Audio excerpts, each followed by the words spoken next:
So what kind of content do you make? Is it agency content? And so I got that belief from the shoe business that led to me seeking adamantly on YouTube, how can I make money online? And if I decide to find someone and partner with someone who's good at it, how do I find someone who's good at sales? It's persuasion above all. Now, how do you learn how to persuade people? Whatever the offer is, you put that second, because now you have the right audience focused on your offer. Right now, today, after this podcast, you could send them that email and you could have 10 free trials in the next 2 weeks. And next thing you know, you have a paying client. Do I ask for their ad account access to my business account and then start running? Or does the free trial include me spending my money from my $1,000 to get them more leads? Wise people learn from the mistakes of others, but the wisest people learn from the successes of others. The man who's comfortable with nothing is the most dangerous man in the world because you can't do anything to him. How has life changed after money? Or a better way to phrase it would be, how has money changed you as a person? I'd be curious, like what do you think has allowed you to grow? What's your biggest YouTube growth secret? Because I'm obviously still trying to figure out the way up. So yeah, you dropped some sauce for me. What do you think? So yeah, I started the YouTube channel back in 2017 January. So it's been a while. When people say overnight success, that didn't definitely happen with me. It took like 7 years-ish to get to 1 million. That's not bad though. That is not a bad time frame. 1 million. That's amazing. Things have picked up since COVID. COVID was a blessing in disguise. I didn't get COVID. None of my family members got COVID, but my channel blew up and my Facebook blew up, and these YouTube and Facebook are the two main platforms in Bangladesh. It looks better than what it is, Matt. The CPM and the money that you generate from an audience based in Southeast Asia is fairly low. So it looks really good, but unless you have a product on top or a service on top, you don't make a lot of money from YouTube. That makes a lot of sense. That does make a lot of sense. Do you have a product or service? I do. So for the YouTube stuff, for my Bangladeshi audience, I have a course that goes on top of that. And then I also have a paid newsletter that goes there.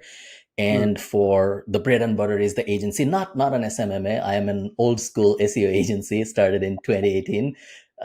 And yeah, it's about 130-ish clients, all from Ireland, UK, and rest of Europe, and a few from North America, but mostly European clients. That's the bread and butter. So it's not. Have you talked about your income public? I watch a lot of your videos, but I'm not sure. Have you talked about your income publicly yet? So I don't want to ask that if you haven't.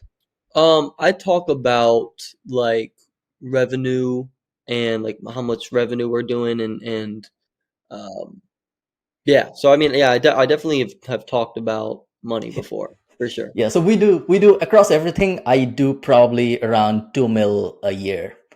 Okay. Yeah, across everything. So the agency, the course, the newsletter, and the YouTube AdSense and the sponsor. So if you combine everything, it'll be 2.1-ish per year. Yeah, that's pretty sick, man. That's amazing. Very cool. Not that bad. And it's not that bad. The agency as well. And so what kind of content do you make? Is it agency content? No. So the agency is an SEO agency. We don't do any content for any client. We do some Facebook ad, but we ask for content from the clients. We're not a content focused agency at all. We do, what else do we do? So we hesitate to do websites. The only time we do website is if we know he'll end up as an SEO client and he just needs a website to get started. That's the only time we do a website for a client. Otherwise we don't. We're just not good at it. Your YouTube channel, though, is that what kind of content are you putting out on your YouTube? Is it like for agency owners? Or no. So the YouTube thing is more generic. Mostly whoever is going to watch this, he or she will be someone interested in business, interested in marketing. That's for sure, because that's the core niche of the channel. But on the channel, I've uploaded everything from SEO courses to an Egypt travel vlog. I've done pretty much everything, and they all seem to do well. So yeah, it's a wide variety of audience. So Matt, welcome. For those of you who don't know who Matt is the founder of many SMMAs. One of them is Estate AI, and I don't think people know about the rest of them. So that's fine. Matt, give us a quick intro of yourself. Who are you? Yeah, well, first, dude, thank you for having me on. And again, congrats on 1 million subscribers. Thanks. Incredible. Super, super cool to see. My name's Matt Shields. I'll keep a long story short. So I started my first business when I was 13 years old. I didn't realize it was a business. but I Hmm. started buying and selling shoes on the internet because I loved basketball shoes. I've been playing basketball my whole life. That was my thing growing up. And I fell in love with the sneakers. And I wanted to have the cool Jordans when I was a kid. I wanted to be the kid who walked out and I was like the white boy with the nice basketball shoes. That was me. And I started to buy these shoes on the internet and I would wear them, but then I would want to get money to buy the next cool shoes. So I had to sell the ones I had already bought. And Hmm. what happened is I would sell the shoes that I already bought for maybe $100 that I bought for 100, and then I would sell them for like 150, 200.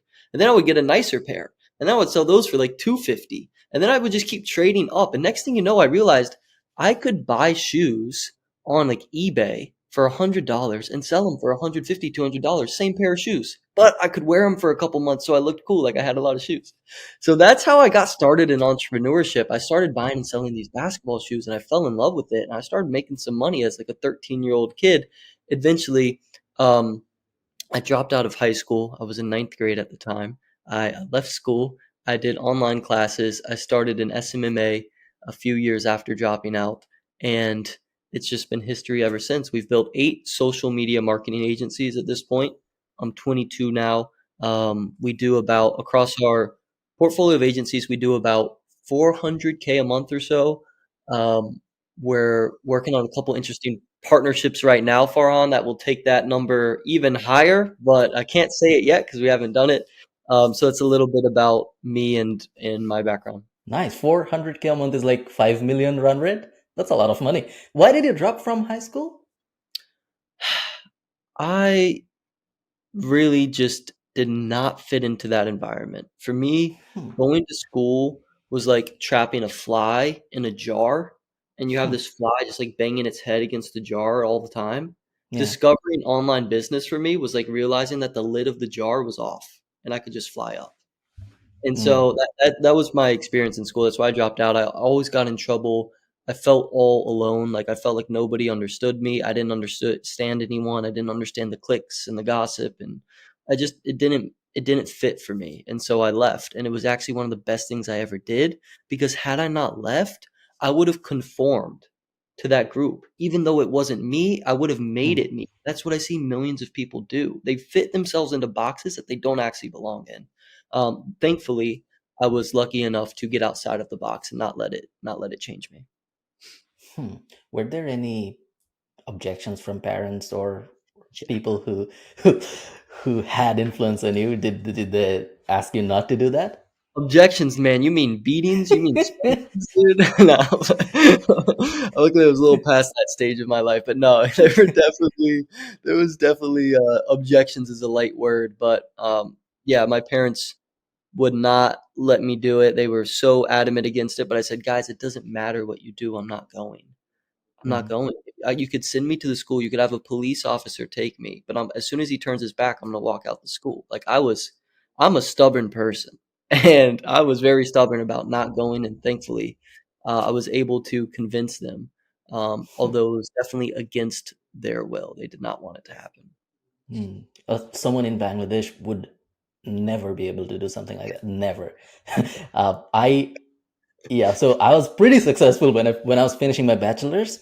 Then I did my master's, and still some people in my family often ask me why I don't do a PhD. It's a very common thing in Southeast Asia, in Bangladesh, India, and in the Was neighboring countries. Education is on a high pedestal there. You yeah. can't So get away with a high school degree. I would have got like killed or something if 100%. I. So from the shoes, how did you end up with SMMA? How did you discover it, and what happened to that shoe business, if you can call it a business? Yeah, great. If you could call it a business, it probably wasn't one. Um, So what I learned with the shoe business is that number one, making money on the internet's possible. And I think that's actually the hardest thing to learn for most people because they never actually make that first $100, that first $1,000. But once you get that, it's like, whoa, this is a new world. Nobody Hmm. talks about it. No, the only people who talk about it are these gurus who sell you courses and you can't tell if it's true or not. And Yeah. it's like, once you do it for yourself, your worldview changes. You're like, wait, hold on, there are answers here that the people around me don't know that I do know. Like my mom, my Hmm. dad, my family, they didn't think you could make money on the internet. But me as some 13-year-old douchebag, I don't know if I can say those words on this channel. I You apologize. can. You're fine. Me as some 13-year-old punk, I somehow figured out that you can make money online, but the smartest people in my life didn't know you could make money online. So that was the biggest thing I got from the shoe business, is the realization that it was possible.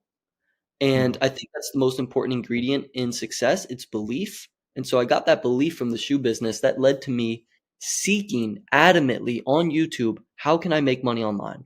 I mean, I mm, watched every make money online video you can imagine, all the gurus, the drop shipping, the Amazon, the ATM machines, the vending machines, everything. Until eventually I found a guy who was talking about SMMA, and he was 21 years old. He had dropped out of college with a 4.0, and he was this really smart, laid back, not like loud or voracious or like super charismatic guy. He was just a chill, normal dude. And he talked about how he was making 20K a month online with social media marketing to local businesses. And I said, mm. I trust this guy. I see myself in this guy. If he did it, why can't I? I know it's possible because I've had tastes of it before. So I bought his course for $597. I was 17 years old, and 6 months later, I was making $20,000 a month, and I felt like the luckiest person in the world. What happened? So, what was in the course? It was a good course, man. Okay. It taught how to actually run Facebook ads. So Okay. step one, because I needed the conviction in what I was selling before I went and sold it. It taught how to book meetings. That was probably the thing that I think was the weakest part of the course. It didn't have the best methods for getting a lot of meetings, but it taught like cold calling, cold emailing, etc., etc. And then it taught sales. So how do you actually sell once you get the client on a meeting with you? And then how do you actually deliver for them with the Facebook ads? I mean, that was it. It was book meetings, sell, serve. And it taught those three kind of basic pillars, and I went all in with it, and it worked. Would you, so when you boil it down like that, it's three steps. Just learn Facebook ads, just run Facebook ads, get some meetings, and then close. It's definitely not that simple or easy. Maybe it's simple, but it's not easy. Yes. Would you mind giving a step-by-step breakdown? Because I'm sure you get that hundreds of times. That's probably the number one question that people ask you: how to start an SMMA or how to get into SMMA. So yeah, would you mind giving us a breakdown of how do I get into SMMA? And speak to me. I don't know how to get into SMMA. I'm a 20-year-old or 25-year-old, and I know you can make money on the internet. I see all the Mm. from the Imam Ghazi to the Ty Lopez to the new guys. I'm not sure who's doing it now, but yeah, I'm sure someone is. Yeah, I see all those videos. I know it's possible. I don't want to spend $997 on a course. So yeah, what do I do? What's my step one? Well, the first thing I'll say is for the people who don't want to spend $997 on a course, I have a surprise. Check out my Hmm. YouTube channel. It's coming soon. That's all I'll say. Okay. That being said, if I'm allowed to plant that little seed Yep. there, 100%. that being said, I want to give you guys like a mini masterclass if you're watching this, right? Like, how can you actually take this information and apply it? Because you ask a brilliant question. If you actually want to get into SMMA, there's one skill that you need above all other skills. There's one thing at the core of a successful SMMA owner, and that is persuasion. They know how Mm, to persuade. Whether it's through sales or through marketing or through leadership, all of that is it's just persuasion. It's the ability to influence other people with your words, whether mm, they're verbal or they're written.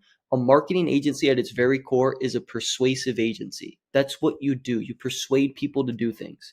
You persuade your clients to join your company. You persuade your leads to sign up for your client's offer on social media. You persuade your team to put in their best work. It's persuasion above all. Now, how do you learn how to persuade people? You cannot persuade people if you don't understand them. So I'm fascinated with psychology. I'm fascinated with studying why people do what they do. There's a ton of great books on this. You could read the book Purple Cow by Seth Godin. yeah. You could read the book Never Split the Difference by Chris Voss. You could Yeah. read the book Psychocybernetics by Maxwell Maltz. There's all kinds of great books you can read to start to understand why people do what they do. The better you get at understanding people, the better you get at persuading them. And if you can persuade people, you can profit from them. And I don't mean that in a nasty way. I mean, you know how to actually persuade them to solve their problem and be the person to solve it for them, which is where profit comes in. Profit Mm, comes from solving problems. So I want to start off with that. Now, you have two options there. You either can be the persuader, which I was not. I was very introverted. I had a ton of social anxiety. I did not want to sell people. I hated the idea of selling people. So what I did is I found people who did know how to sell Mm. people. They did want to do it. And what I did is I just persuaded them to partner with me. So that was my method is I found people who were great at sales. They were very outgoing and extroverted, and they did the front end persuasion and I did the back end written marketing, and I ran the ads for the clients. And if you want to get good at Facebook advertising, it's not as scary as people think. It's actually really freaking easy. Like, I'm serious. You just click a couple buttons. A seventh grader could do it. Dude, I'm about to coach a 15-year-old in 2 hours who's running Facebook ads for 20 clients. He's 15. He's in school 8 hours a day. It's so simple. Facebook ads are so easy. It's literally the easiest skill in the world, but it pays very, very well. I can go in deeper, but I don't want to. I don't want to ramble on. So you tell me where you want me to go from there. But that's where I would So start thinking about it. okay, so I want to start. I want to get into SMMA. Step one, as you said, is to learn persuasion. So I read Seth Godin. I read Never Split the Difference. That's the FBI negotiator book. Never Yeah. Split the Difference. Yeah. And So not just his books, but in general, like become obsessed okay, with that content on okay, YouTube, through books, just everywhere. Not just those, okay. but everything. Okay, so I do that, and I, after let's say 3 4 months, I feel like, yeah, I understand people, I understand the market that I'm going after, I understand what they want, and I think if I get into a meeting, I will be able to sell them something or solve their problem. Uh, what's step two? Should I not learn a skill? So should I learn Facebook ads? What is an SMMA agency? What does it do actually? It's a great question. So what an SMMA agency actually does is it runs social media advertisements, usually for local businesses. Okay. That's typically what an SMMA does. If you have the skill of persuasion, you don't need the skill of Facebook advertising, but it won't hurt you to learn the basics of it. Mm, Because the deeper you understand the thing you're selling, the better you'll be able to sell it. So what I would recommend people is to learn Facebook advertising, at least at its basics. Do some free trials. I'm so big on free trials, man. We did 70 free trials in our first year for clients. And that's why we scaled is we just gave free trials to everybody. But we got mm, really, really good at the service because we had so much data. mm. So do free trials of actually just running Facebook ads for people. How do you make a great Facebook ad? I think that's kind of the core of what we're getting at here, right? It's like, okay, Yep. how do you actually run a Facebook ad? So let me give you a little bit of sauce here, guys. Yep. Okay. There's a very, very simple framework I use for ads. The first thing to know, David Ogilvy, the best advertiser who's ever walked the earth. If you've seen the show Mad Men, that show was based on David Ogilvy. Greatest advertising guy ever. What he says is a great offer beats a great ad. Mm, Something people really want, framed in a way people really want it, is better than just like a fancy ad with a great image. A good offer is always going to win. So your offer is actually the most important part of your ad. Now, how do you first find a great offer? I would read the book $100 Million Offers by Alex Hormozy if you haven't already. It breaks down how to make a great offer. Then in the ad itself, you're going to take that offer and you're going to use this framework to get people great results with ads. The framework we use is AOC. And I don't mean the politician lady. I mean AOC, starting off with audience. That's the yeah. A.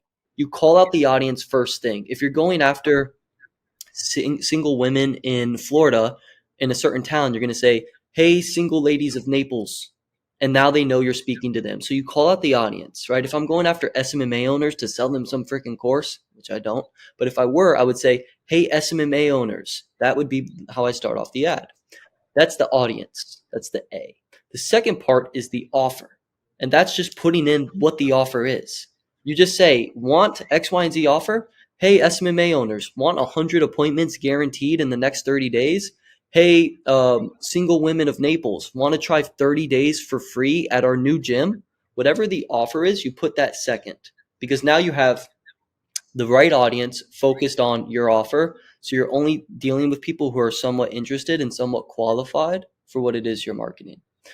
Once you've done the offer, the C is the call to action. It's very, very, very simple. You just tell them what to do. Like, it's crazy.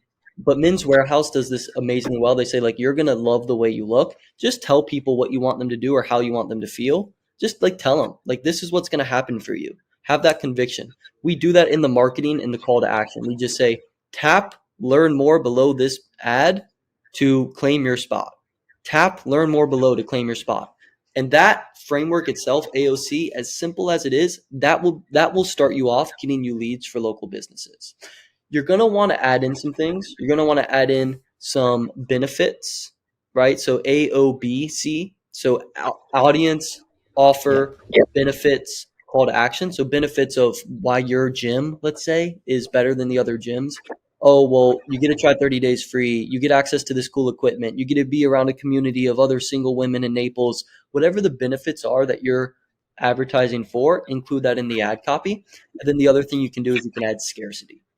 We only have 10 spots available for this offer because it goes so quickly. So if you want yours, tap learn more below now. We only have 10 spots. We only have 15 spots. Adding in some form of scarcity is also going to improve your ads. And it's one of the most powerful psychological drivers for human beings is they want things that are highly desired by other people. So if you Mm. add in scarcity, that increases the desire of the other people because they're like, oh man, other people want this too. Oh man, there's limited spots. Oh man, like that's why everybody wants the new Gucci or the new watch or the new Lambos because they're scarce, they're rare, they're Mm. hard to get your hands on. So that's how I think about the advertising: audience, offer, call to action, benefits, and scarcity. You get those five things in an ad with a good offer, you're going to crush. And then it just comes down to like clicking some buttons and looking at some numbers. And we can talk about that too, but that's the boring stuff.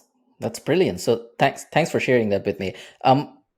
If someone's new and if someone wants to get into SMMA, start an agency, get Facebook ad clients, would you say what's better?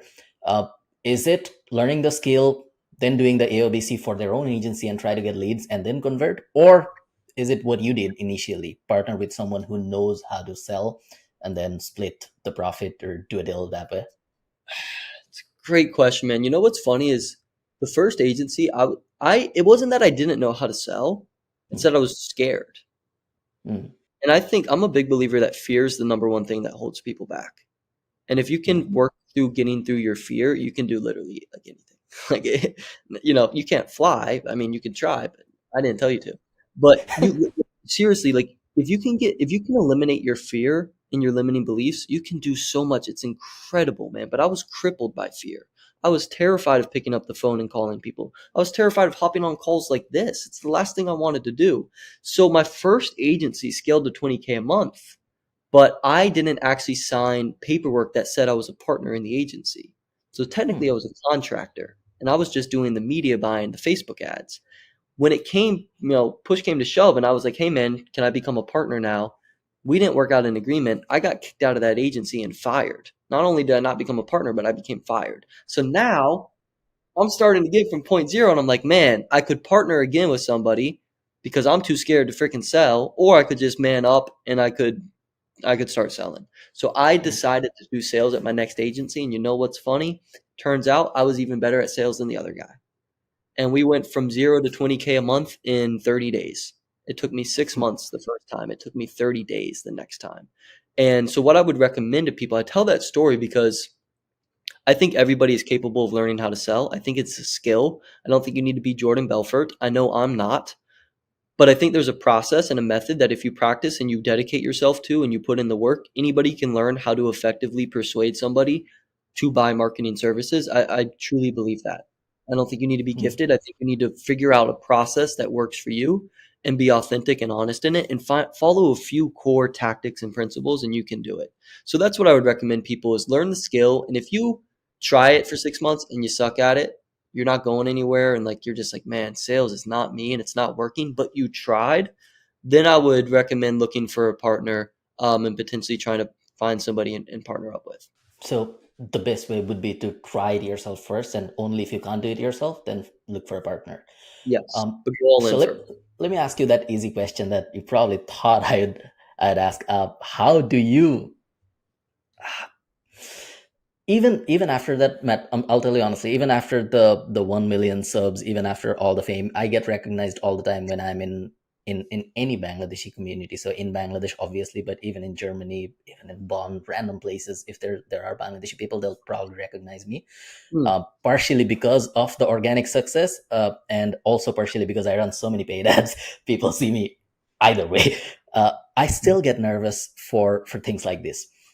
The thing that I'm doing right now. Mm. My English is not that great, so I'm conscious about that, what people will think. And as the audience Your grows, English is better than mine, by the way. Let me just. oh, thanks for saying that. You're too humble. But yeah, I get conscious about I I wanted to do an English podcast for years.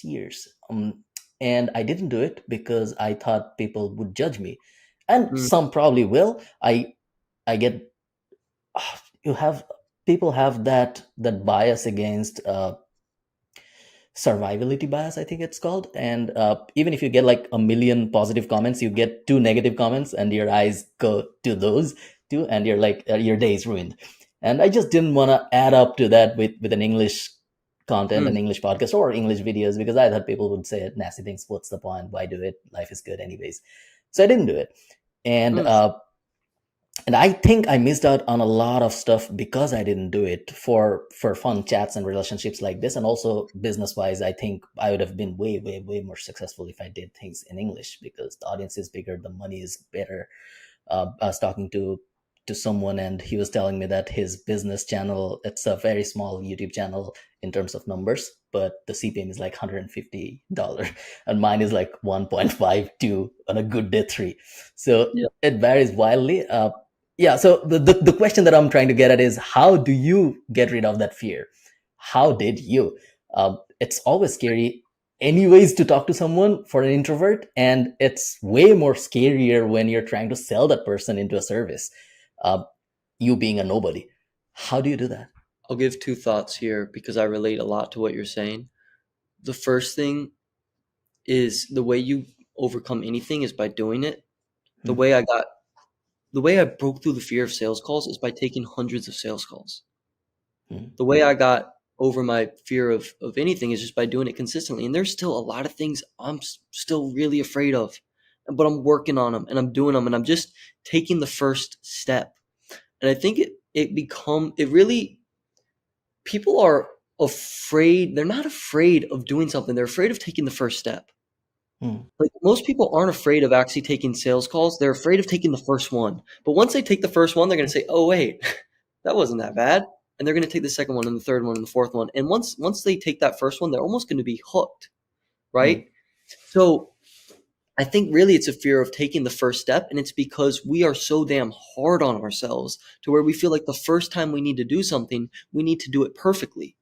And we don't allow ourselves the freedom or the love to say, look, man, you don't need to crush your first sales call. You don't need to crush your first podcast. You don't need to crush your first YouTube video. It's actually okay if you completely fuck it up because you're going to have your entire life to continue to work on it and get better.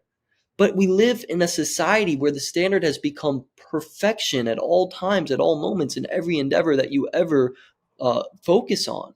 That's not reality. Every great salesperson you've ever seen sucked at sales. Every great podcaster you've ever seen, they sucked at podcasting in the beginning. But the way they got good at it is they did it. So if you can give yourself the freedom and the love to say, look, man, me and you, we're like, you're almost your own best friend. Look, man, me and you are going into this podcast. Me and you are going into the sales call. Who cares what people say about us? Who cares how we do? You and I, we're gonna have some fun. Let's just have some fun with this. Let's see how we do. We know we're trying. We know we're getting outside of our comfort zone. Let's see what we can do here. And you just go in as your own best friend, knowing that even if everybody in the world is against you and judging you, you got yourself. And in a Hmm. weird, really fancy way, that's actually all you need. That's actually all you need. I would say God too, but I'll leave it at that. The second part is understanding where the fear comes from in the first place. I spent a lot of time. I went to therapy for like 2 years for anxiety, for fear. Like this is that's how bad it was for me. So people can know. I went to therapy for 2 years for it. Spent a lot of my parents' money. Um, but I learned something fascinating from my therapist. I remember when he told me this. I've never. I was like 15 when he told me this, maybe 16, but I've never forgot it.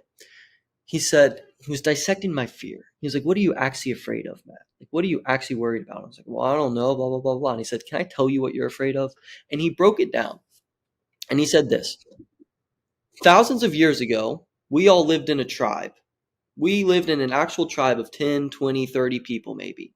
And in that tribe, if you wanted to survive, if in that lifetime you needed to be with the tribe. If you got kicked out of the tribe, you would have to hunt woolly mammoths by yourself and defend yourself against other tribes of 30 people, and you'd probably die. So if you didn't fit into the tribe, if the people didn't like you, if they didn't trust you, if you didn't connect with them and you got kicked out, your life was literally on the line. So it was literally a matter of life or death when it came to fitting in with other people. But that Hmm. has been wired into our conscious. That's been wired into our DNA. That's been wired into our biology and our psychology to this day, to where we still feel like those primitive beings did, to where if we get kicked out of the tribe, we think our life is literally over. It's my public speaking is people's number one fear.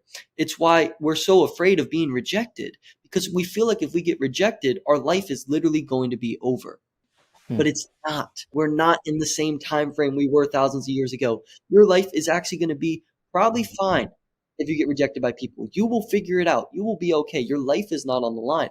So I think understanding that for me, realizing that this was actually a fear that was wired into my DNA that came from survival, like you alluded to earlier, understanding that made me realize that this isn't a real fear.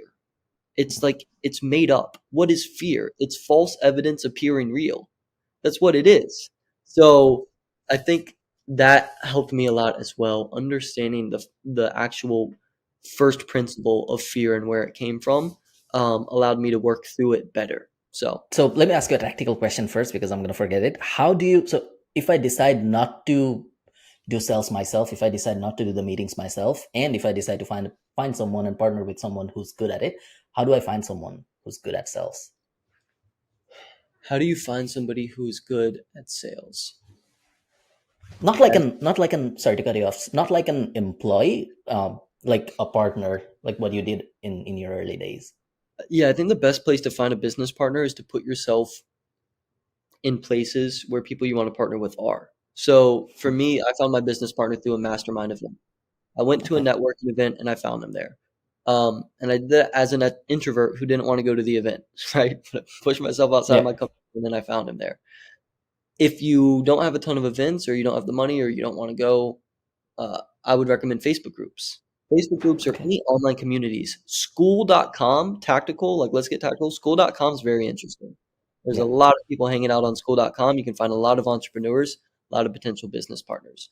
So I would look at Facebook groups, Discord communities, and school communities. SKOOL is school.com. And plant seeds, get on Zooms with people. Be the person who's like, hey man, you want to chop it up? Hey man, you want to talk for 15 minutes? Hey man, you want to be each other's accountability partners? And it starts Hmm. off as accountability, and next thing you know, you're actual business partners. Y Combinator did a study where they noticed that the most successful business on average had 3.2 co-founders. So on Hmm. average, there were 3.2 partners at the billion-dollar plus companies. And the other thing they noticed is that the business partners knew each other before starting the company. Oh, So how do okay. you find a good business partner? Well, you probably already have. You might already know them. They might already be in your network. The question is, are you nurturing that relationship and are you planting seeds of partnership? So that's how I would think about finding a good partner. You mentioned Y Combinator. Y Combinator also has a Tinder-like thing where you can find co-founders for yourself. I'm not sure if I've used it. It's a nice feature where you can like say I'm interested and everyone has their profile. I forgot the name of it, but if you Google Y Combinator, find co-founder, you'll find a lot of people who are into That it. is very cool. I did Yeah, not actually know that because yeah. for software, I've been trying to build a software company. That's been the biggest problem is finding somebody who can code and wants to be my partner. So um, I haven't taken my own advice there because it's not Okay. my main focus. But that's very interesting. I didn't know they came out with that. Smart. Yeah, yeah. It's a free thing where you can sign up and then you get matched with other people who they think it'll be a good. It's a lot like a dating app, but it's cool. You should check It's it out. very love it. Okay, so let's say I learn the skill and I now have a SMMA structure and I'm trying to get my first lead, not client lead. What would be the best marketing method for me to attract leads for my SMMA? Do you have money or do you not have money? Let's say I have a grand. Grand. Ooh, I relate to this. This is me 5 years ago. I'll Yeah. tell you how I found my first clients when I didn't have a lot of money. I Yeah. cold emailed a ton of people. There's a Mm. software called Instantly.ai or Instantly.io, I think. Okay. And what I did at this time, we were using a different software, but Instantly is what I would use now. I went and I bought a list of emails from some guy in a Facebook group. You can find a list on D7 Lead Finder. You can also use VAs on Upwork can find a list for you for like $3 an hour. They'll scrape a list of thousands and thousands of contacts, take them a few hours. There's a ton of places to find a list, but you got to get a list first. That's the very first thing you need to do is you need to get a list of customers in one specific niche. And I always recommend having one specific niche when you start out. Don't do multiple industries, do one industry. Once you have that list, then I would go and I would cold email via Instantly. And what I would do is I would offer free trials. And here's the script I would use because I know we want to get tactical. So here's the script I used to get like 70 free trials and scale up to like $20,000 a month 5 years ago. It still works today. It was, hey, name, I found you on X, Y, and Z platform. Like, hey, Matt, I found you on Google. I was super impressed with some of your reviews. Are you taking on new clients right now? And clients, I would use whatever that word means for them specifically. If I was going after a gym, I wouldn't say clients. I would say members, gym members. If I was going after a dentist, I would say patients. Are you taking on more patients right now? The second line is I help dentists like you bring in an extra 10 to 20 patients a month. And I'm actually looking for a good partner in X, Y, and Z area to partner up with. Would you be against me sending you new patients for free for 2 weeks in exchange for a testimonial? Warmest Mm. regards, Matt. So I compliment them. I tell them where I found them. I ask them if they're taking on new business, which almost always they are. I tell them a little bit about me and what I do, and then I offer them 2 weeks free. Who's going to say no to 2 weeks free?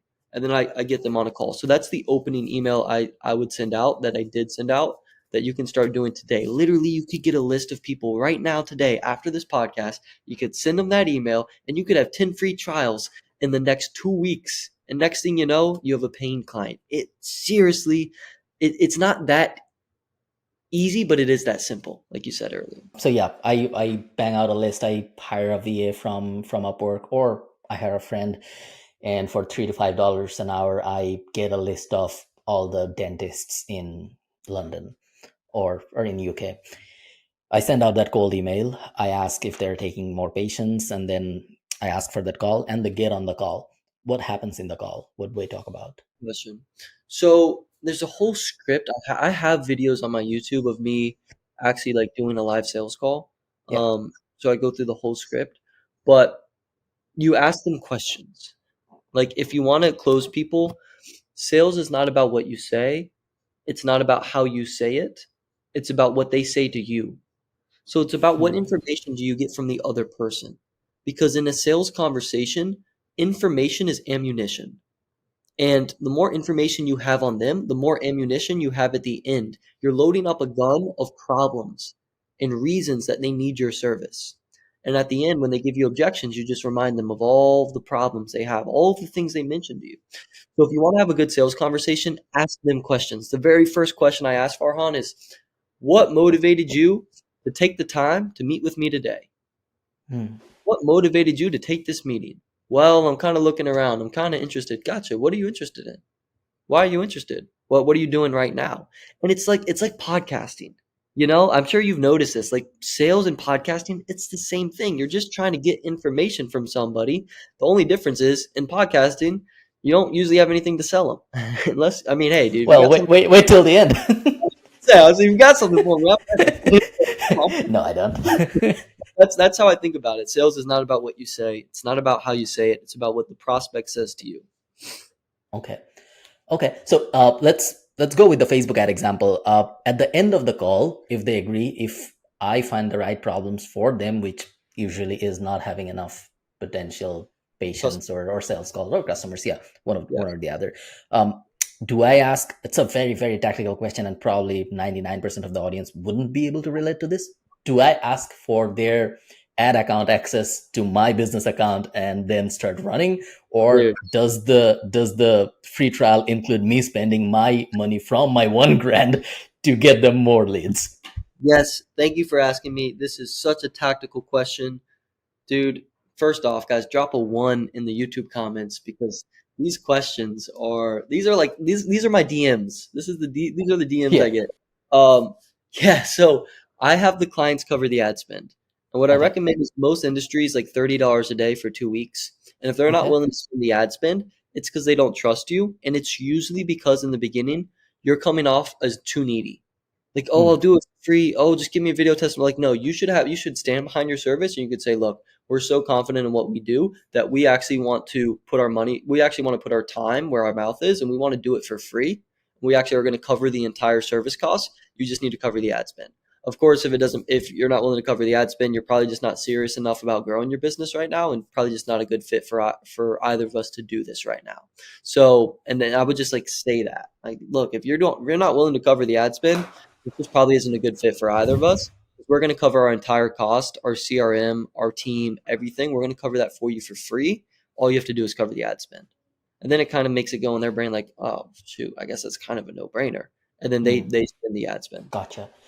Yep. Is there an easier version? Because what I'm thinking is, Matt, Europe is not like North America, in especially Ireland and UK. It's not. It is capitalistic, but people are not. How do I say it? People are not that interested in making a lot of money. If that makes sense, people are. Let me rephrase that. People are not interested in working after 5 p.m. and they would, in almost all the cases, they're a lot more likely to spend the time in the bar or in the pub, as they call it here, or spend time with their friends. They're not that greedy about money compared to the States. Why am I saying that? When you try to get access from someone for their Facebook ad account, it is a pain. Sometimes, I'm not sure, I'm sure actually you have faced it in your 8 agencies. Do you ever see, because it's such a long time span between you finishing your sales call and then asking for that access from them, and then them giving you their ad account access, it generally probably, let me guess, it'll probably take like a week or two for them to find who's the admin of the page, who's the admin of their old business account. Then if they have to hook Instagram and Facebook page, then they'll need the Instagram login. Nobody knows who opened that Instagram account. And then, do you lose a lot of clients or leads in that process? And if yes, is there an easier process to get them going without asking for their business ad account? Or is that even a problem? I'm not from SMMA, so maybe that's not even a Yeah, problem. to be honest, that has not been a problem with us. If the client is actually sold and they're serious enough, like getting them onboarded, it can be a problem. Your first few onboardings might be rough. I'll give Hmm. everybody a little bit of a nugget. Leadsy.io, Leadsie.io. That makes your customer onboarding simplified and super easy. So you can use Nice. that and it allows you to just share the customer's assets really quickly. Nice. Oh, thank Yep. you. So yeah, let's say I do the free trials. What happens generally at the end of the free trial? If I do a good job, do I then ask for them to be a client, or do I just ask for a testimonial and be happy with that? Great question. No, I don't even ask for testimonials. I just do that to get them on the call. Yeah. What I actually do to close the free trials, this is such an important question because anybody can get a free trial. Few people can actually turn them into paying customers. Hmm. The first key here with free trials is planting the seed before they ever sign up. Like, hey, we're going to work for free for you for 2 weeks. Our goal, of course, as you can appreciate, is to earn your business. So after the 2 weeks, we can continue working together to continue bringing you more customers. Now, that said, the first 2 weeks is just 2 weeks. I don't want to give you the wrong expectation here, Mr. Client. You're not going to get rich in the first 2 weeks. You and I can both appreciate that as legit business owners. That's not how this works. But what it will do is it first will give you an opportunity at potentially some actual customers coming in, but also more importantly, it's going to establish a grounds of a relationship for us and we can see what it's like working together and you can actually see the behind the scenes of the system to get a taste for it to see if you want more. If you don't like how it tastes and you're like this ain't for me, cool. We'll go our separate ways, no hard feelings. But if you're getting some traction out of it, and if you're interested, then of course, after the 2 weeks, you and I can hop on and we can discuss what it would look like to continue partnering. Is that fair enough, Mr. Customer? So I set that expectation before they even sign on. That way, they know what they're getting into, and the expectation is set that, look, we want to get you as a customer. We're going to revisit this in 2 weeks. And what I would do, onboard them, meet in a week, see how it's going, and then in 2 weeks again meet and try to close them. And I would take all the results from the free trial. How many people did we reach? How many leads did we get? How many appointments did we set? How many clicks? How many potential customers, et cetera, et cetera? Present that to them and say, look, this is just the first 2 weeks. The Hmm. thing about Facebook marketing is it takes time. It takes data. We now have 2 weeks of data that we can run with to continue to improve your marketing. The key to closing a free trial is giving them the second action plan.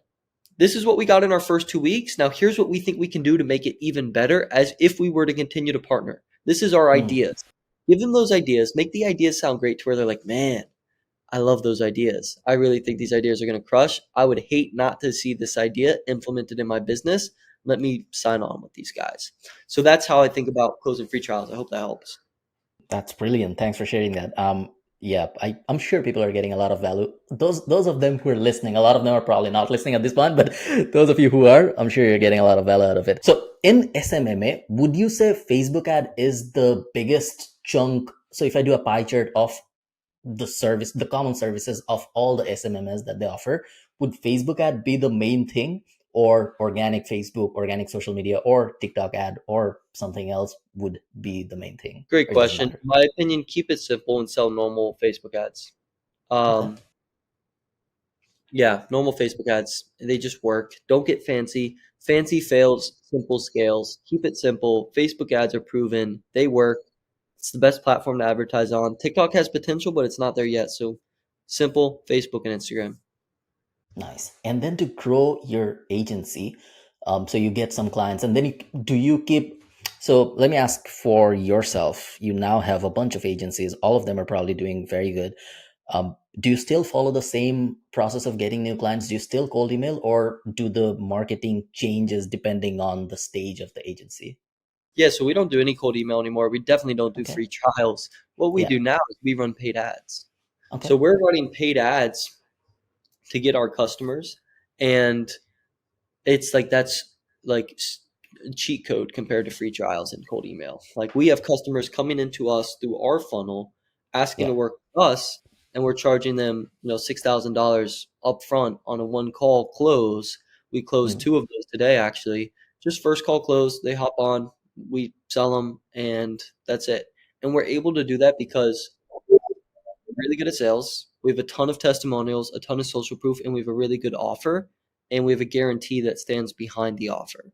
So mm. that's how we're able to do that. But yeah, now we don't do any cold emails, any free trials, anything like that. When you say paid ads, is it Facebook ads, or do you also do PPC, Google stuff? Um, so we're running Facebook and Instagram ads to attract our clients. We do run some Google, we do run some TikTok, but mainly again Facebook and Instagram. Okay. Are you the face on these ads, or are you setting up the agency to sell it at some point, do an exit? Good question. Yeah, as you can imagine, this is not the face for You're obvious being too harsh on yourself. You're fine. reasons.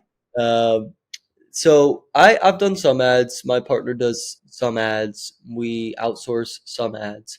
We've actually hired a video production agency, and we Oh, paid them to make cool ads for us, and we helped them come up with the ideas. And that was one of the best investments we ever made. One of our ads, I've talked about this a lot. Um, one of our ads was the real estate wrap, and huh. because we work with real estate agents. So we had this Okay. guy make a rap song and a music video for realtors about leads and how leads suck and how we're the best lead system out there if you want to get real actual leads. That went viral in our space. That ad made us probably, oh man, 700,000, $800,000, and we spent $2,000 to make it. Hmm, So crazy return on investment. So that's something that if you can get your hands on a good video production agency, you just give them the idea, let them make the ad for you, make it all fancy. That'll definitely help because it makes you stand out from hmm. all the other agencies out there that are just running little selfie videos of, Yeah. oh, we guarantee chiropractors 10 patients a month. It's like that's not an ad. That's a video. That's not an ad. That's not a commercial. So that's some of the things we've done to stand out. Gotcha. Let me ask you some easy questions. So yeah, sit back, Yeah. relax. What does your you recommended a few books actually on the step one of starting an SMM agency when we were discussing the psychology side of things. So what does your content diet look like? What do you consume in the internet or in the form of book or Good. newspapers? I don't know what you read. Um, the main thing I consume is the Holy Bible. Nice. Yeah. Um, that's probably the main thing. I have this right here right now. So Toughness by Jay Yeah. Billis. Haven't read it yet, but thinking about it. I would say the majority of what I consume. First, there's this podcast called Founders. It's the Hmm. Founders podcast. I don't know if you've listened to it, Khalid, Yeah. but It's yeah. it's with the like found and then R. Yeah. No, sorry, not that one. Not that one. Okay. That's a good one as well.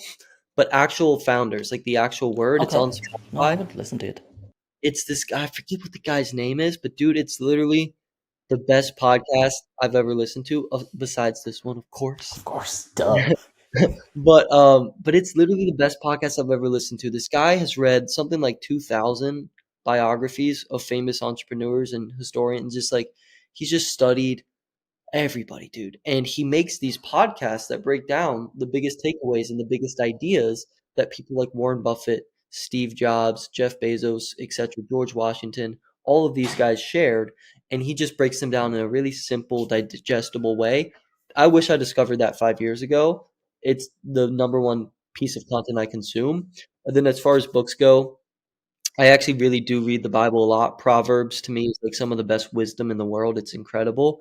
And then read a lot of personal development and business strategy books is what I'm really into. So Hmm. Is it the founder guy? Is it the same guy who used to be the production guy for My First Million and then he started his own podcast? We have I no don't, idea. I don't know, Okay, but cool. I think if it's it the same was him, person.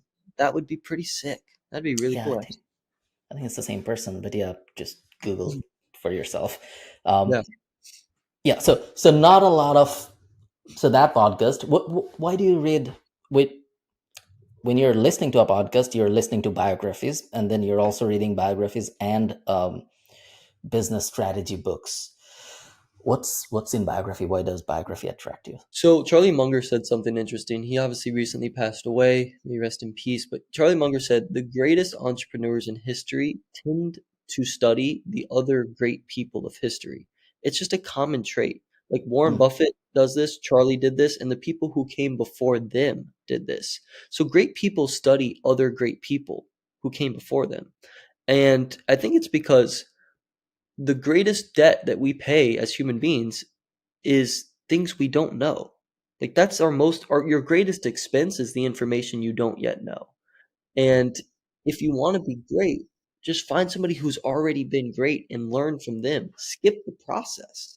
So studying great people, I think studying biographies, studying from the greats is just a really quick way to save yourself time because smart people learn from their own mistakes. Wise people learn from the mistakes of others, but the wisest people learn from the successes of others. So you can just study all of these other people and save yourself the time and a lot of the money, and learn the lessons that they already learned for you. Makes sense. What is your so you're a very successful person in any metric, from nothing to nearly 5 million run rate. That's a lot of money.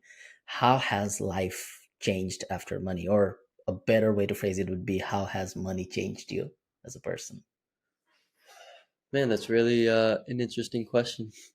It's funny. I was thinking about that question last night, actually. Dude, it's actually so weird you asked me that.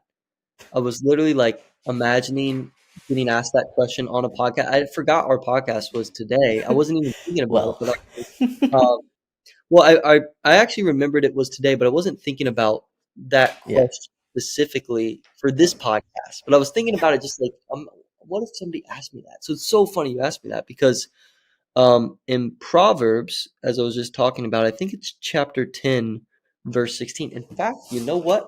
You can't misquote the Bible. Let's get it Yep. right. Yeah, it's actually right here. Proverbs 16, chapter 10, I believe it is. No, I got it wrong. Maybe it's 10:16. Yes. Okay. The wage of the righteous leads to life, but the gain of the wicked to sin. So what that taught me is when money is added to righteous people, it leads to abundance for other people. It leads to life. It leads to positivity. It leads to impact. It leads to change. But when wages are added to evil people, it leads Mm, to sin. It leads to greed. It leads to pride. It leads to destruction. It leads to power. It leads to negative things. So money is a multiplier of who you are. It doesn't change you. Like I'm mm, not different because of money. I'm only different because of what I've had to do to gain the money. It's not the mm, money that changes you, it's the process. The money itself, all it does is it puts up a magnifying glass to who you already are. And it says, "Do you see this nice, loving, compassionate person? They will be even more nice, even more loving, even more generous, even more compassionate now that they have money. But do you see this evil, greedy, hateful, insecure person? They will be even more of that now that they have money because money is a magnifying glass." So that's I think how it's changed me is it's just made me more of who I already was. And it's made me realize how unimportant money actually is, as you probably have realized too. Like money at a certain extent is important, but after a while, it's like, dude, what are we doing? Like, do we need mm, the watches? Do we need the cars? Do we need, like, what are we actually doing, dude? There are people who are losing their life today because they don't have money. mm, And people like us can do something about that. And like, I used to be so stingy and frugal and greedy, but going on the journey of entrepreneurship has, I think, just humbled me in a lot of ways, to where I realized, like, man, we actually can do something for other people. If we have the gift of making money, if we have the gift of building business, then we have the ability to share that gift with others. And I think that's truly the gift of life, is to share your gift with other people. So that's how I think about money. I think it's a gift I've been given, and I have the ability to now share it with other people, which is something I need to do a way better job of. But ultimately, I think that's the point of business is building something that can be poured back into other people. So yeah, but I think I'm a lot like you in the sense that I don't enjoy buying things, and it just doesn't exist. I drive a Nissan Note 2018, and even that. So I'll give you a quick story. I'm from Bangladesh. So in Bangladesh, traffic jam is a huge thing. I'm from the capital, which is Dhaka, and traffic jam is a nuisance. So when I was doing my bachelor's, from my house to the university that I was going to, it used to take roughly roughly 2 hours to get to the university, do the class, and then come back again 2 hours, 2 hours commute each way. And then I landed in Ireland for my master's. It's a first world country. Everything seems to happen quicker. There is no traffic jam on the roads. And so I started taking the bus. And I was not that rich at that point. It was 2017, 2018. So things haven't really picked up yet, but things are improving. And it was taking about 30, 40 minutes each way to from my house to Trinity College, where I studied for my master's here. And life was good. I never felt for 1 second that I need a car. And that continued till I became then a millionaire. Then money started increasing. And yeah, then I had a lot of money, but I never thought of buying a car because you don't. I didn't even feel it. Yeah. I was from Bangladesh. Everything was fine. The bus was good. The bus came on time, and there is no traffic jam. Why would I even need a car? Then I bought a car, and that kind of changed me because then I started being dependent on the car, if that makes sense. Yeah. Now I remember for groceries or for wherever I was going, I used to either walk or take the bus. Life was good. Now, after 1 or 2 years or 3 years of having the car, I don't feel like getting on the bus anymore. I feel like, why would I get on the bus? I'll just go wherever I want to go in my own schedule, in my own time, in the own comfort of my car. So it's just a silly example with a car, but that can happen with you in like magnitudes. If you buy something super expensive and then you start relying on it, and you'll soon find a time when you'd see that your life is not the same without that thing, and that's not a good thing, I think. I agree with you, man. It's really interesting to hear you say that. You know, Bruce Lee has a quote that I think summarizes this really well. He says, "The more we love material possessions, the less we love ourselves." Hmm. Because what happens is those materials start to become who we are. They start to Hmm. replace our identity. Our identity is no longer what we do or who we are, but it's what we have. And you become a Lamborghini owner, you become a nice watch owner, you become a person who wears a certain type of clothes. That becomes your identity. And if those things were taken away from you, it's like a part of you has been taken away from you. So the man who can live with nothing is an incredibly powerful and dangerous man, because he doesn't need to face the evil that sometimes is required to attain a lot of these. Like, a lot of people who have really nice things, they didn't get it a very nice way. The man Mm. who's comfortable Yeah. with nothing is the most dangerous man in the world, because you can't do anything to him. He doesn't need anything. He's just there, and he's satisfied with it. And there's something really powerful in being satisfied with absolutely nothing, but it's very, very rare in today's world. So it's cool to hear you say that. But if that's true, Matt, let me tell you about the other side of it. If you're happy with nothing, if you're someone who doesn't want to buy a Lamborghini, who doesn't want to buy a Rolex, and you're happy with your 5 mil coming in, what's your motivation to get it to 100 or a bill? Yeah. What's the point of doing anything if you're happy with 1 million a year? Because life is good, you don't want fancy things, and your quality of life is not likely to improve at 20 mil because it'll stay the same. So how do you stay hungry? I'm not the hungry one. Okay. It's all the other people who, like, if there weren't people before me who laid the foundation, I don't know what my life would look like. But I'm Hmm. terrified to think about it. Hmm. So there's somebody else out there who feels the same way. In fact, there's billions of people who feel the same way. I feel like if we've somehow been blessed enough to make it out of that, it is our duty and our responsibility to start to give it back to other people. It's not like I don't need to be motivated. It's not Hmm. me, like, it's not for, like, and I'm not to the extreme of indulgence or the extreme of asceticism or nothingness or, like, monk mode, like, where I don't believe in owning any nice thing. Like, I want a nice house. That's, like, the one thing I want. I want a nice house. Yeah. Um, but, like, I'll wear this till the day I die. Like, Yeah.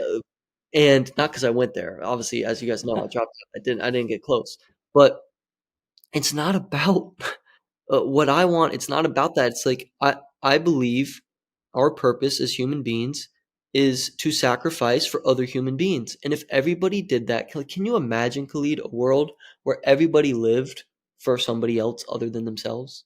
Where I lived for Hmm. you lived for someone else, and that other person lived for me, etc., etc. Like, can you imagine a world like that? It's incomprehensible compared to the society we have today, but it's what we're here for. It's what this place is meant to be.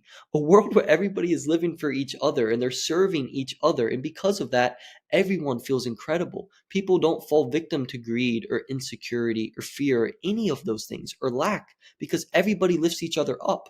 I think that is what I feel called to do. So I don't need the things. I don't need to be motivated. I know I don't need the hunger because there's somebody else who's hungry for me, and it's my job to feed them in some way. Nice. Oh, that's so deep. Let me ask you about a like thing. So I discovered you out of nowhere. I was definitely not researching about SMMA, that's for sure. I was not looking to start an agency. Everything was good, and suddenly, I think last year in 2023, November, December, I see one of your videos. It was an interview with someone about you. You guys were discussing agency stuff, and it was a good interview.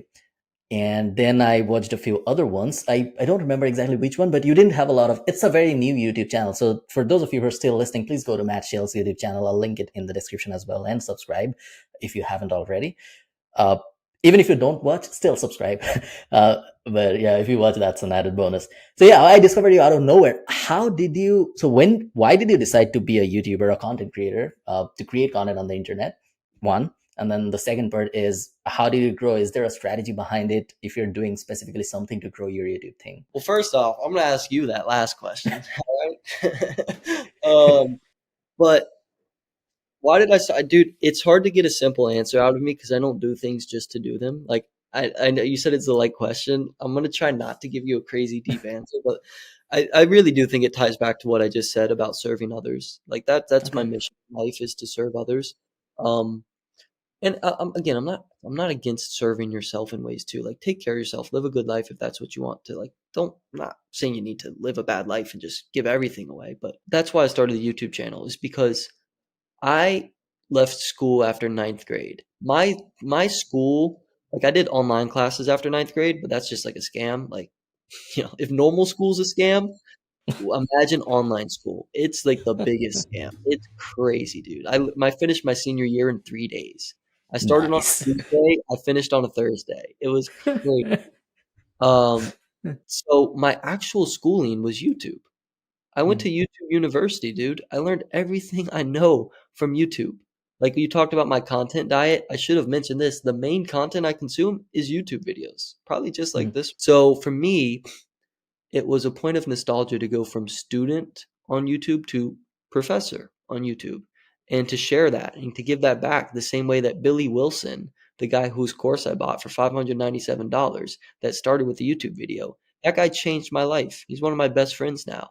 I can be that person for somebody else, and then they can be that person for somebody else, and so on and so on. So that's why I started the YouTube. How have I grown? Um, I would say one of the best things I've learned is just like reaching out to other people to collab. I'm sure you've related to that as well. Like that's been something that's helped me a lot is getting to do some podcasts. This is like a great example of that. Thankfully, you reached out to me, which is freaking humbling. Thank you. Thanks for But saying yes to me. all Yeah, it good. was great. I'd be curious, like what do you think has allowed you to grow? What's your biggest YouTube growth secret? Because I'm obviously still trying to figure out the way up. So yeah, you dropped some sauce for me. What do you think? The first thing I'd say is it's a luck thing. I am from someone and I'm creating content for a country that has 165 million people.